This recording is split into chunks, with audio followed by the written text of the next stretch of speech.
Welcome, Women Offering Wisdom family. At your convenience, please contribute to the Padlet conversation that will ground today's discussion. We are so happy to have you here today.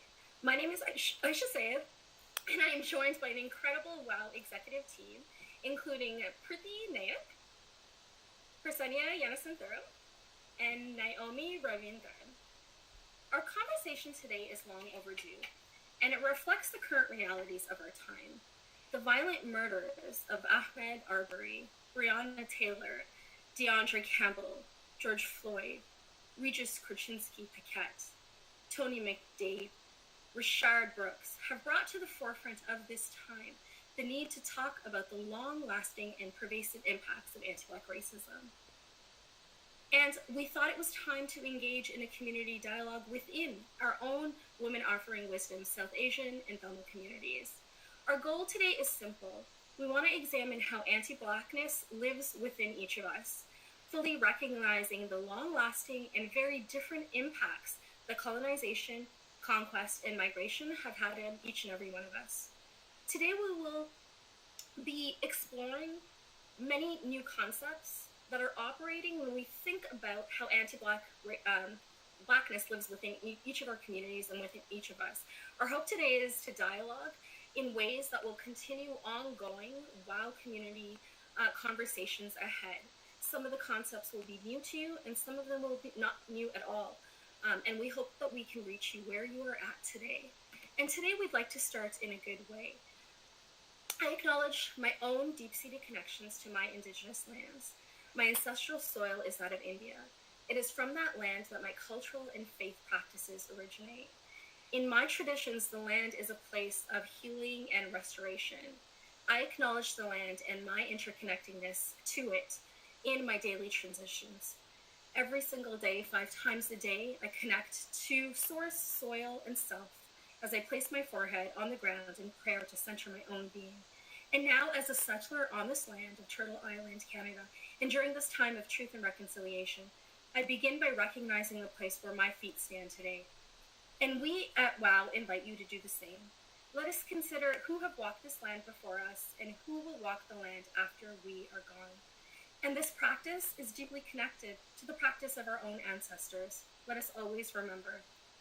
I humbly thank those who have protected and nourished the land our feet stand upon today. Today we acknowledge that we are on the traditional territories of the Wendat, the Haudenosaunee, and the Anishinaabe people, whose presence continues here today. We acknowledge that we are all treaty people. Today we stand on the land of the First Nations of the William Treaty and give gratitude to them for sharing this land with us.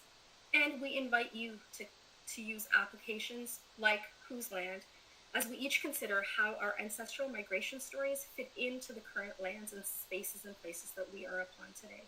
It is with these humble considerations that we begin this conversation today. For those of you who are new to WOW, we welcome you. At the heart of WOW's values is the preservation and engagement of our rich cultural knowledges. WOW sees traditional and emerging South Asian cultural traditions as essential to balanced well-being and mental health.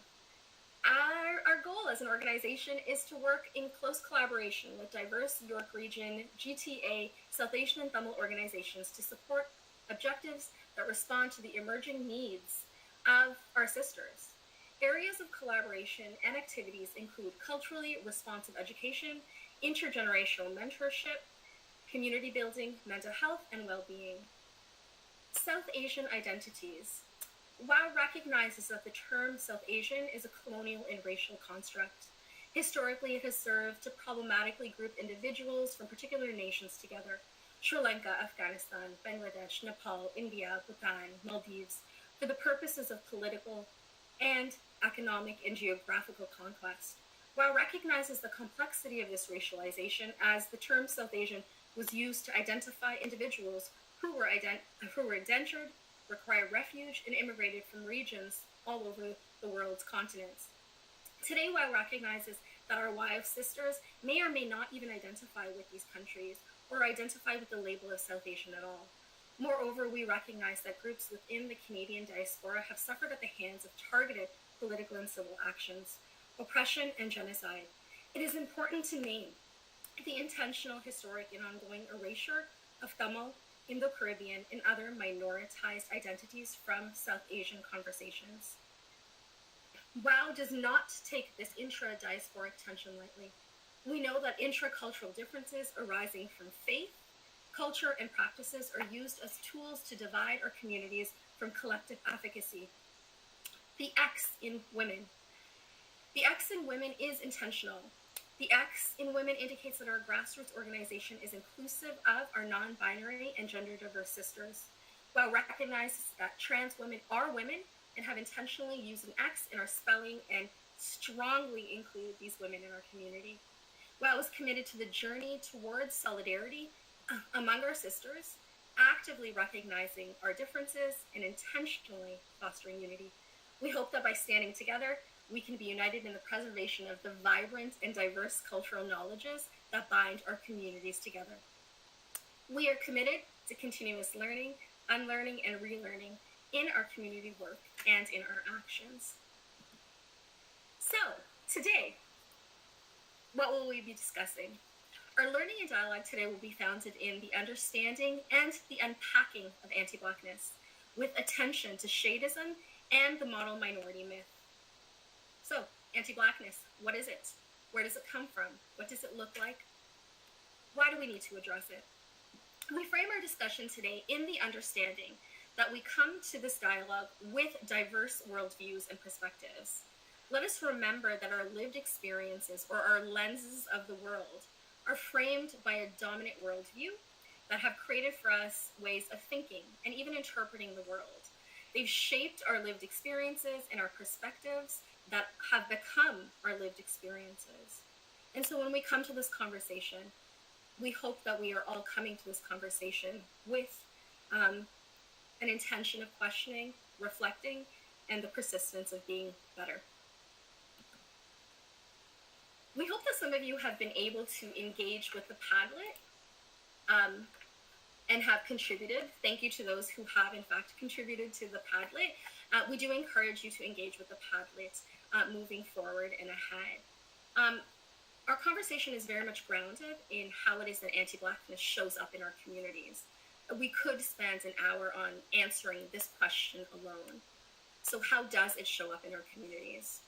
When we summarize how anti-Black racism really looks in conversations with families, with our sisterhood, we are persistently hearing that it looks like harmful Black stereotypes, derogatory words and language about Black bodies, preferences for certain relationships for ourselves and for our children, the appropriation of Black cultures, preferences for lighter skin, also known as Shadeism, and the upholding of beliefs such as hard work means more prosperity, wealth, and success, also known as the model minority myth. Today, when we are framing our conversation and addressing anti-Blackness, we want to refer to this addressal in two different ways. We want to question how it is that anti-Black racism lives within our own mindsets, within our policies, and within institutions, including families, schools, economy, government, media, and so forth. And the second is that it is imperative to examine our own privilege, or else we will knowingly or unknowingly perpetuate anti-Black racism. So let's break it down for a moment. Privilege. Privilege is about being able to opt in and about being able to opt out. It is about being able to turn off the news, to turn off the social media. It is about having the privilege or luxury to look away because an issue isn't directly affecting you, your family, your community. Looking away is a privilege. And privilege is really that systemic favoring, the validating of certain identities over others. And by systemic, we mean the rules, the laws that favor some bodies over other bodies. Privilege exists when one group has something of value based on their group membership, while others are denied these based on theirs. Individuals can opt out of systems of privilege. Rather, these systems are inherent to the society in which we live, right? Individuals absolutely cannot opt out. Therefore, our choices are whether or not to acknowledge privilege as it operates in our lives and utilize that privilege to create social change. So I want to be clear that privilege does not erase oppression. It's important to recognize that we simultaneously enjoy privilege and experience injustice and oppression. So, for example, in this body that I am in, I may experience in the world incidents of racism because of my brownness. I may experience incidences of Islamophobia because of my Muslimness. But equally, I enjoy privilege. As a straight cis woman with a feminine gender expression, I enjoy hetero-cis privilege and conform to the expected normative structures that are of my gender expression. The world is really built for me in many ways. My family structure of mom and dad and siblings is the one that I get to read about in my classroom books when I am in school. I can access stores and clothing very easily. I access washrooms and change rooms with ease. Equally, as an English speaker born and raised in Toronto, I enjoy language privilege. I sound accentless. Therefore, I can pass on a telephone interview or even perform whiteness in a seminar or presentation. I enjoy language privilege. Today, we want to examine together our individual proximity to privilege, our individual proximity to whiteness, and how it may be operating.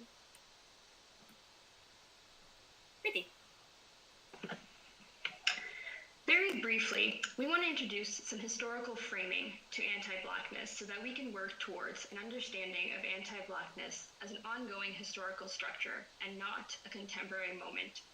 So we start with the question, anti-Blackness, where does it come from?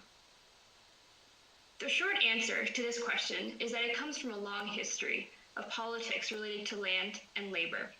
We don't have the time to go into a deep history of this, but for the purposes of the ideas we are talking about today, the model minority myth and Shadeism, we think talking about land and labor as two central historical frames are helpful in tracing the histories of anti-Blackness in the South Asian and Tamil diaspora. In some way or another, our histories are connected to the politics and processes of racial violence surrounding concerns of land and labor. Three ideas that explore this relationship are exploitative colonialism, settler colonialism, and imperialism. These are not exhaustive, and these don't capture the totality of our histories, but they help us locate racial logics, which I will explain a little bit later. So the first concept to define is exploitative colonialism. Very simply, this is a form of colonialism where colonizers extract resources from the lands they colonize. In this form, the colonizers don't always stay, they formally leave, the key word being formally. An example of exploitative colonialism is the British colonization of India. The second concept we are implicated in is settler colonialism. Again, very briefly, this is where the colonizers come to stay. They seek to replace indigenous peoples. They steal the land and they develop it through laborers whom they bring from elsewhere, namely through violent means, such as through slavery or indentured labor. Canada is a settler colonial state in which colonizers have stolen land from indigenous peoples. And a key aspect of settler colonialism is that settlers purposely make it seem that settler colonialism was a thing of the past. This invisibilizes the violence inherent in ongoing colonial processes today. And lastly, we have imperialism. Imperialism is a form of economic expansion via war or invasion, namely. Empires justify conquest through naming foreign people or foreign countries as threats. Empires extract resources from foreign lands while also distributing their ideas, knowledge, and values as dominant cultural values. This is known as cultural imperialism. An example is US imperialism and the so-called war on terror they have used to justify the invasion of many countries. These three structures of power are all about controlling land and labor and generating profit through these processes of control. But these processes cannot be understood without understanding the racial logics that underpin these structures. For example, how does a colonizer justify whose lands to steal, which people to enslave, which lands to invade, and so on? To figure this out, we need to link economics and capitalism to race and racism. The exploitation of land and people is justified and coded through the racial logics of white colonizers.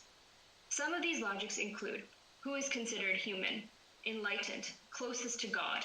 These bring forward many other logics around beauty, intelligence, virtue, and so on, many of which we see today and have direct implications on our discussion on Shadeism. Another logic is who is considered disposable. This brings forward many more logics on who is considered deviant, criminal, or violent, and who needs to be regulated or over-policed. Again, we see these logics in our institutions. Another logic is who needs to be eliminated. In a settler colonial state, this colonizer logic brings forward many more ideas on who is considered uncivilized or who needs to be further educated, and most importantly, who needs to be imagined as a people of the past. This reinforces the logic of elimination. The list goes on. There are many more logics that emerge from colonization. These are just a few. But my point is that throughout history, these logics take many forms in justifying racial violence, especially on a mass scale. Examples include slavery being linked to logics of disposability, or genocide being linked to a logic of elimination. These same logics operate to position the colonizer of civilization as one which is superior, and as such has given white people systemic benefits and privileges throughout history and today. This is what we call white supremacy, the belief of the superiority of white people and all the ideas and logics that come with whiteness. As brown people, we are entangled in these logics as well. For example, many of us come from countries where the colonizers have formerly left, which you may recall is called exploitative colonialism. But it is important to remember that these logics are imposed even when the colonizers leave. So we need to interrogate the racial logics they left us with, or they left our families with, and how they reinforce similar racial logics that exist here in Canada. Another way our communities have been entangled in these logics is through remembering that Canada has a long history of exploiting brown and Asian labor through racist immigration policies. I also want to add that predating colonization, our communities have a long history of casteism. Caste has been used to divide and impose racial hierarchies in our communities. Caste logics work in tandem with racial logics and works to hold intra-racial privilege in those identifying with the Hindu faith. Thus, these logics uphold Hindu supremacy and ultimately white supremacy. Again, we don't have the time to go in depth into casteism, but it is important to name as a type of logic in South Asian and Tamil communities which politicizes people's relationship to land and labor and reinforces anti-Blackness through these processes. This discussion on racial logics is important because if we understand the dominant logics of white supremacy that has colored our histories, the question we can ask ourselves today is how are we complicit in anti-Black race logics, and how can we dismantle them in our institutions and in our minds? To locate anti-Black racism in our institutions, I find this quote from Dr. Beverly Tatum, a race scholar, a very helpful one. Here she compares racism to smog. She says, sometimes it is so thick it is visible, other times it is less apparent, but always, day in and day out, we are breathing it in. This quote was taken from Why Are All the Black Kids Sitting Together in the Cafeteria?, one of her books. The metaphor of breathing reminds us that anti-Black racism is everywhere, and we are constantly putting it out in the world, like the air we breathe, via our interactions with people and our participation in institutions. And for Black people, this atmosphere of anti-Blackness results in constant discrimination and even death, as we are well aware. The atmosphere of anti-Blackness is produced in and through what is called the 4 eyes of oppression.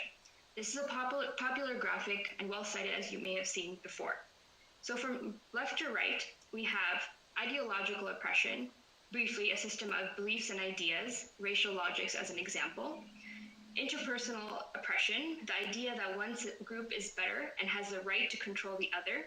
This is how we can understand how racial logics or racism is used to divide and oppress people. Then we have institutional oppression, using policies and practices to maintain control and power. This means building institutions which reinforce racism and racial logics. And then we have internalized oppression, how we interpret ourselves as a consequence of pervasive, unexamined beliefs and dominance. So this means, how do we consciously and unconsciously subscribe to race logics? We recognize these are a lot of terms and a lot of ideas. So what we want to do next is see what it looks like in practice through the lens of institutional racism. Here, we use two examples of the justice system and the education system to dissect what anti-Black logics look like. I use the metaphor of breathing to separate logics, which I call breathing in, and the outcome of these logics, which I call breathing out. So let's start with the justice system. The justice system breathes in anti-Black logics via who it sees as dangerous, as violent, as threatening to society. Recall that these logics are linked to a logic of disposability. The outcome of these logics, or breathing out, includes an over-policing of Black communities, Black people as victims of police shootings, and Black people experiencing higher incarceration rates than other groups. Education is another example. The education system breathes in anti-Black logics via whose knowledge is deemed the most valuable to learn. Also, when we talk about fit, who do we imagine to be the best teachers? Who do we imagine as the smartest, works hard? Disciplinary measures, who is described as too loud or too aggressive? The education system then breathes out anti-Blackness via a Eurocentric curriculum, a majority white teaching force, and Black students facing higher streaming, lower graduation rates, higher suspension or expulsion rates, and reinforcing the model minority myth, which we will talk about. Again, when we look at the column of breathing in, these questions and spaces reinforce logics who we consider smart, hardworking, successful, peaceful, and these logics are often coded as white, Asian, and brown people. These examples show us that racial logics are embedded in the fabric of institutions we participate in, education and justice systems being only two, and that these systems are failing Black people. This is the crux of why there are calls to defund the police or to rebuild institutions from scratch, because at the core of these institutions are colonial and anti-Black race logics, which are reproduced over and over and over again. So to be free is a call to be free from oppressive logics and all of its outcomes. Part of the task of dismantling these logics and institutions requires us, as the South Asian and Tamil people, to decolonize our minds, or in other words, challenge the racial logics we have internalized throughout our histories and through the institutions we participate in. So what do internalized race logics look or sound like? Well, it looks like how we talk about Black people with our families and friends, how we see Black children, how we see Black people portrayed in the media, how we define success and who we see as successful. In breathing out, or thinking about the outcomes of these logics, it looks like silence on anti-Black racism. It looks like blaming Black parents, criminalizing Black men, hindering or blocking the success of Black colleagues, not allying with Black communities, and practicing Shadeism or feeling proud to be seen as model minorities at the expense of Black people.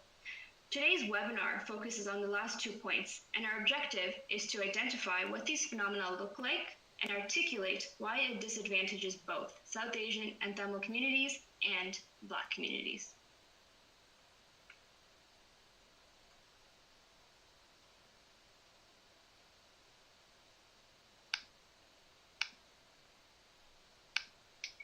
Thank you, Preeti, for describing the many forms and origins of anti-Black racism and their impact on Black communities.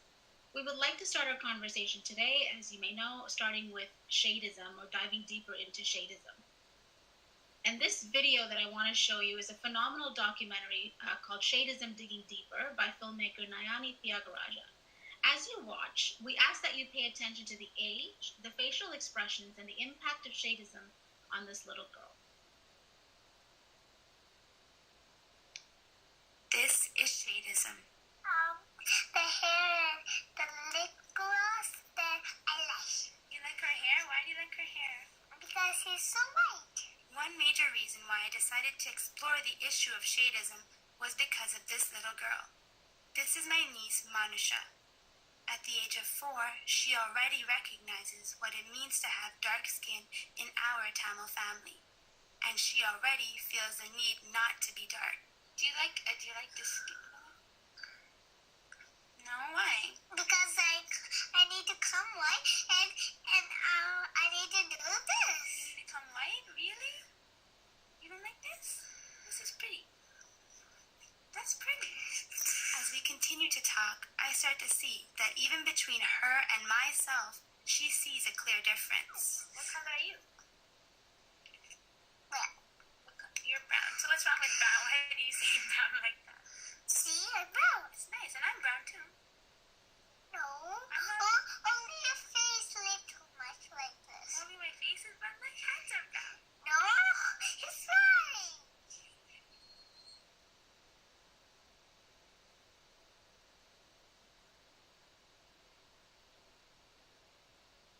The heartbreaking reality captured so intentionally in this clip speaks to how young children are impacted by this notion of lighter skin as a marker of beauty. It must be noted that there is also a gendered layer to this concept of shadeism, as women and girls are held to a different standard of beauty and are more vulnerable to objectification in our collective societies. What is shadeism? Shadeism is intra-racial prejudice based on skin tone that operates within the same racial or cultural group. It is a deeply held idea and belief in South Asian and Tamil communities that light skin tone is more beautiful, and that this beauty leads to better opportunities, more prosperity, greater acceptance and respect, and upward social mobility. The prejudice or judgment operates on a color spectrum from dark to light, with their aspirations to be closer to whiteness or lighter skin, making us complicit in continually reconstructing anti-Blackness through the biases and prejudices around darker skin we hold and perpetuate within ourselves, our families, and amongst our larger South Asian and Tamil communities. It must be noted at this point that shadeism is often how colorism is referred to in brown communities. Colorism is a nuanced term that applies to how this concept operates within the Black community, rooted in slavery and segregation. This idea that individuals of a darker skin tone are less beautiful, less successful, and less deserving of humanity than their lighter skin counterparts starts at home and is present in our everyday lives.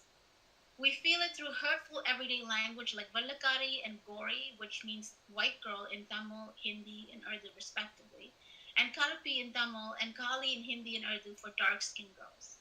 And we know the connotation and the impacts these words have on the recipients as it relates to their self-esteem, their mental health, and their overall well-being. We hear it in comments from our parents and relatives when they ask us not to stay out in the sun too long lest we get darker, or apply a lemon, a yogurt, or a fill-in-the-blank facial to remove the tan. We hear it when visiting relatives, and the first comment they make is how lighter or darker we've gotten, and how good or bad that is depending on the shade. We are even socialized into it from birth, when comments on the cuteness of babies include remarks on the baby being too fair or so dark. For those amongst us who are educators, we see it operating when our female students are withdrawn from summer sports teams, with mothers telling us that they're afraid of their daughters getting dark and losing marriage prospects in their communities. Most times, however, shadeism is so normalized in our everyday interactions and speech that we come to accept it without questioning its origins. But where does this bias and prejudice of lighter skin is better come from? And how does it make us complicit in maintaining and perpetuating anti-Blackness? While we are not a part of the original North America Turtle Island conquest story, our communities understand conquest and colonization all too well.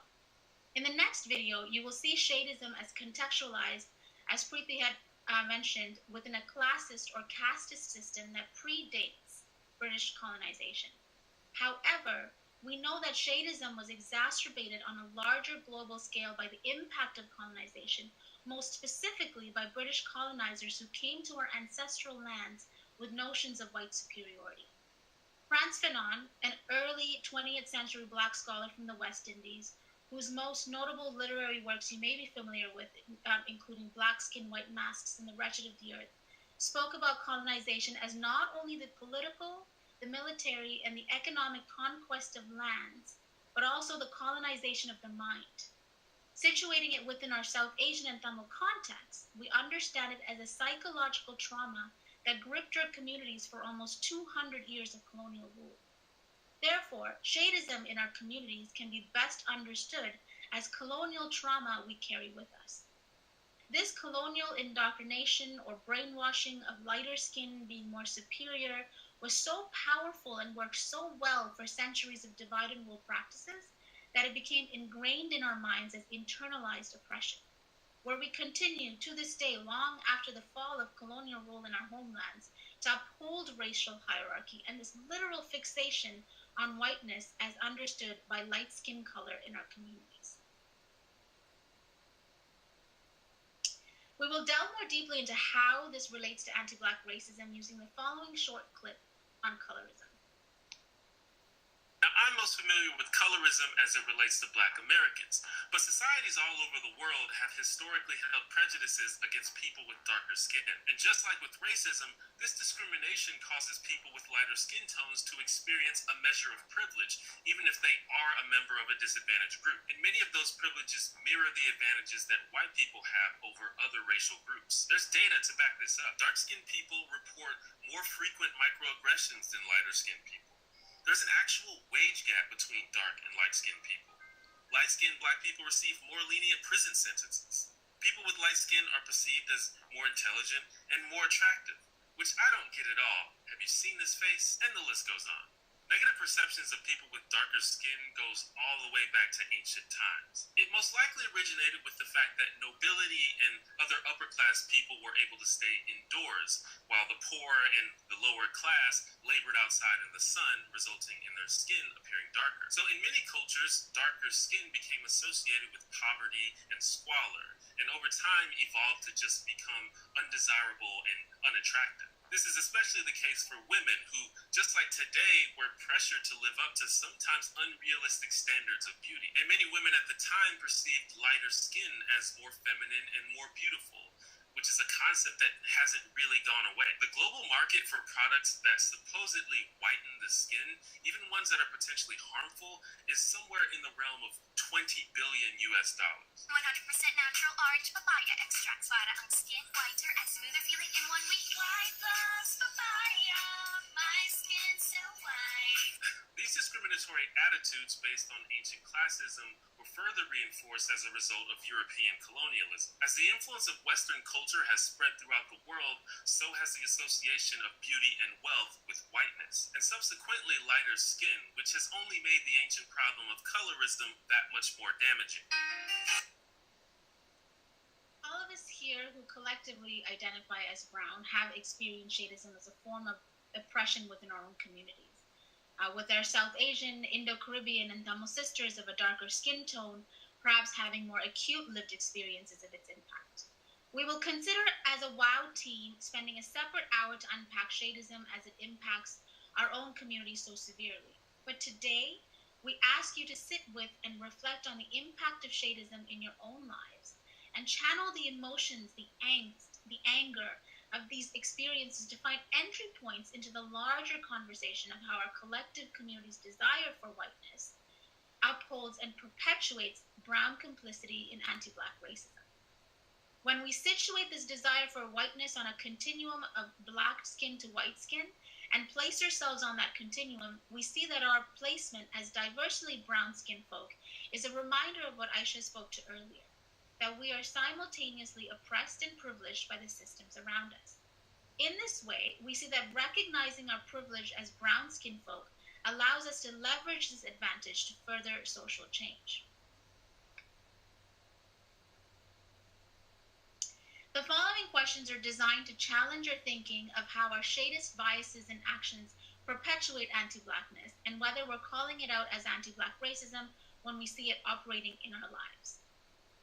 How do you talk about skin color with your children and families? Or is this even a conversation you have at home?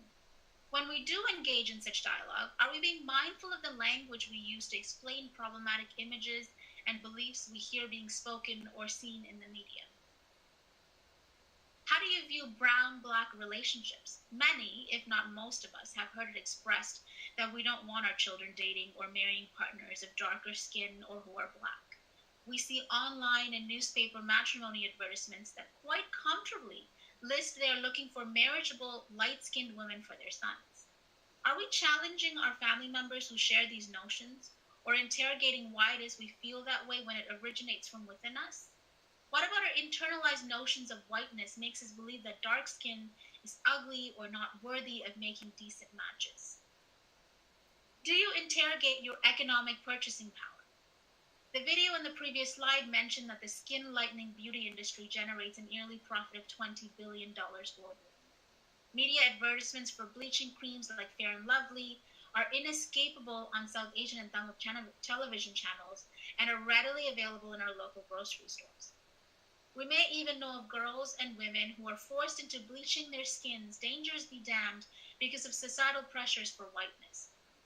Is this desire, we have to ask ourselves, more important than the long-term negative socio-emotional and health problems that this may bring? Do you critically consume media? When watching South Asian and Bollywood movies with their children and families, do we question why actors and actresses portrayed as ugly, poor, or criminal are often cast as darker skinned characters? Not only question them, but unpack them with their families? And how do we relate this to how Black actors are portrayed in Hollywood movies as lazy and violent criminals and delinquents? What do your household conversations of Black Lives and hashtag Black Lives Matter movement look and sound like?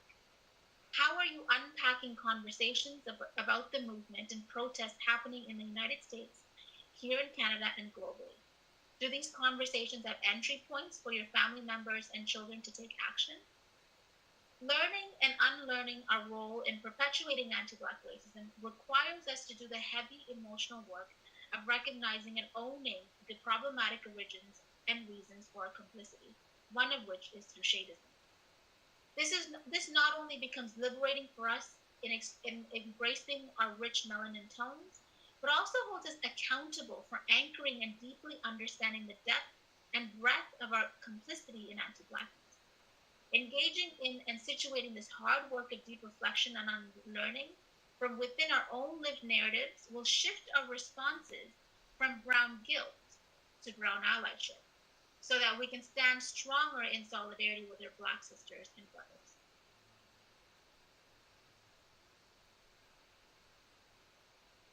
And so that brings us to the model minority myth. Again, another construct that upholds anti-Black racism. Canadian history easily explains this concept. During World War II, the concept of the yellow peril, or fear against Asian bodies, was used as a tactic to support inhumane government actions in Canada and in the United States. Japanese Canadians were displaced and interned.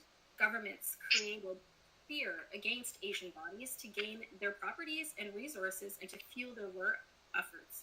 Racism against brown and Black bodies is not new to Canadian history. By the late 1950s, Canadian politicians needed to forge ties with Asian nations to support them through their World War II efforts. By the 1950s, we saw the emergence of economic and racial repair tactics. Liberal politicians fought for looser, racist immigration policies. We're going to call them looser because they were racist. The phenomena often referred to as brain drain took place, where immigration policies actively encouraged well-educated, literate, economically prosperous Asians to immigrate here. And then the term model minority emerged in the 1960s during the height of feminist and Black civil rights movements across Canada and the United States. The model minority myth created an intentional wedge and tool for white supremacy to pit Asian and brown communities against Black communities. The model minority myth implied that East and South Asian Canadians were able to rise to honorary white status through assimilation, hard work, and intelligence. And that was the language used to widely put down and dismiss other communities of color, especially Black communities.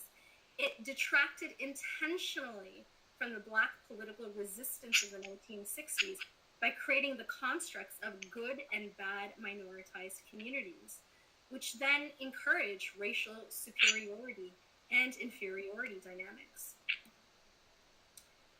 We want to acknowledge that our relationship to this land is very complex. We come to these lands with our own highly complicated colonization and migration narratives. As newer settlers on Turtle Island in North America, we are not a part of that original conquest story, which included indigenous colonization and the transatlantic slave trade. The model minority myth is, in fact, a racial stereotype that suggests falsely that a group like South Asian Tamil folk, for example, have overcome the adversities of migration, racism, displacement, and so forth, and that it is through individual hard work, education, and merit that we have successfully assimilated into majority society. The myth of meritocracy is one that we are asking, that we each challenge. Our communities came to these lands with rich knowledges from all diverse accomplishments. We know that our migration stories show that our knowledges historically and not been upheld with worth on this land. We equally have not enjoyed the merit of our skill being ascribed as such. As South Asian and Tamil folk, we need to catch ourselves when we buy into the myth of hard work equals success. Merit for work is something that our communities have not readily enjoyed. Because of systemic discrimination, colored communities have had to work harder for unequal gains and unequal outcomes. And we need to disrupt the conversation related to hard work equals success. So, how do we challenge the model minority myth? I think that we're asking us to continue in that self-reflective thinking. Who defines success? Success in relationships, in parenting, at home, in the workplace, in education. Are we staying true to our own spiritual and cultural understandings of success? Whose definition of success are we upholding in our lives and the lives of our children? How much of our understanding of success has been distorted by a Canadian or colonizer definition? Upholding other definitions may uphold whiteness, which is anti-Black and racist to our Black communities and to ourselves. I'll give you an example of what it is that we see operating in schools every single day. We find that the expectations placed on our South Asian and Tamil students at school, our kids, are often very different than the expectations that we ourselves have as parents for them at home. Our South Asian and Tamil value systems are collectivist. When we are driven to make decisions with our families and communities in mind.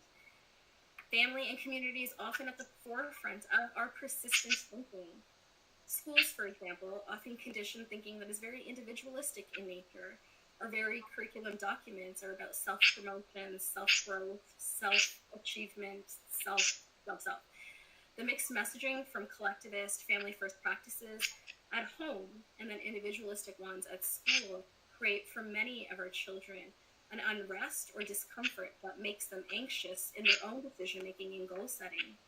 Schools and institutions are festering, just as I've indicated, with anti-Black racism. In schools, there is a complete erasure of Black and Brown histories, little dialogue about the geopolitical conditions that have brought Black and Brown communities to this continent. A complete lack of worth on cultural and spiritual diversity. The list could go on, yet there are differences in how it is that we are treated. We hear time and time again analogies of the coconut, brown on the inside, on the outside, and white on the inside. In many of our places of work, there persists a hierarchy of preference of people who enact whiteness best.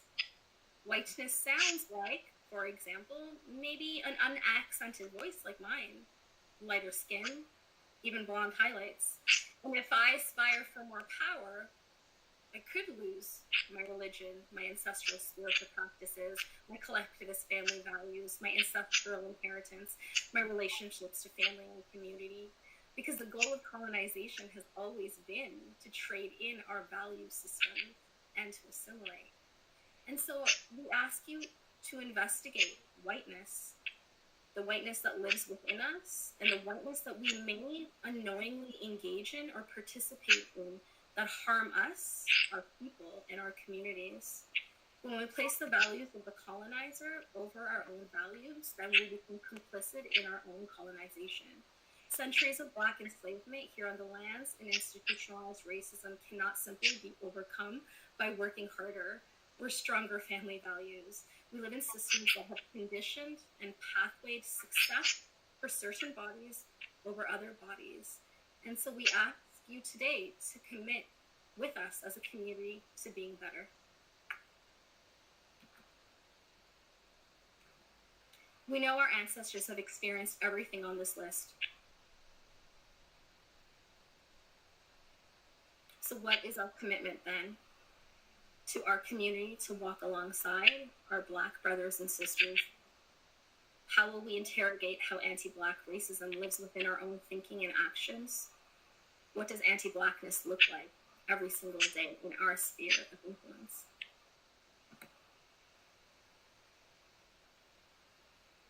Preeti. We now come to a close with a moment of reflection and a commitment to action. We ask you to reflect and think deeply about what your next steps will look and sound like within your own spheres of influence. We have among us mothers, grandmothers, teachers, scientists, writers, and generations of sisterhood. The steps we take within our communities will have ripple effects for generations to come. Thinking about some of the learning we've covered today, we invite you to make one commitment to dismantling anti-Black racism in our community. We ask you to reflect deeply on this and write it down or even share it out loud with someone you trust to uphold personal accountability. At this point, we will take turns sharing our own commitments. My commitment is to keep finding ways to make conversations on anti-Black racism more accessible to family members who often keep getting their content exclusively on WhatsApp or social media through decontextualized sound bites. I am really aware that social media plays a role in producing echo chambers, so I'm committed to finding ways to locate and share content to counter anti-Black racism that is shared on these platforms, among many others. Thank you, Preeti. In my commitment to disrupting anti-Blackness within my own family and spheres of influence, especially during these COVID times when face-to-face is challenging, involve monthly virtual meetings with cousins and friends where we engage in vulnerable and authentic conversations about how to challenge anti-Blackness resistance when it shows up in our social spheres. And I see my commitment at this time of really listening to my Black sisters, reflecting on what it is that I hear and committing to continuous learning, unlearning and relearning, and seeing how it is that I can continue to be an accomplice in this work.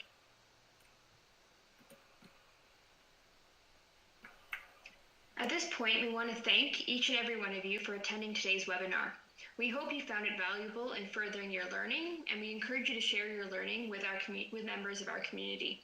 Finally, WOW is a small but growing organization, and if you're interested in what we do, please follow us on Twitter and Instagram, or feel free to reach out to us via email. We'll also be sending a feedback form for those of you who registered after this session. If you can, please take a moment to complete it because we value this information very much in informing our future programming. And with that, I'm going to turn it to Ayesha to briefly talk about our next event. We welcome you all to join in our second Sisterhood Dialogue on July the 8th from 3 o'clock to 4 o'clock, the same time. So we invite you back to dialogue with our Black sisters to discuss what solidarity in action looks like. On that day, we will welcome Jillian Massa, Claudette Rutherford, Darcy Sutherland, and Deanna Herron to a panel discussion to move this dialogue forward. Thank you all for being here today. Thank you for taking the time out of your very busy schedule. We have tremendous love for our entire WOW community and network, and we leave you with love and light, and in the remembrance that we can always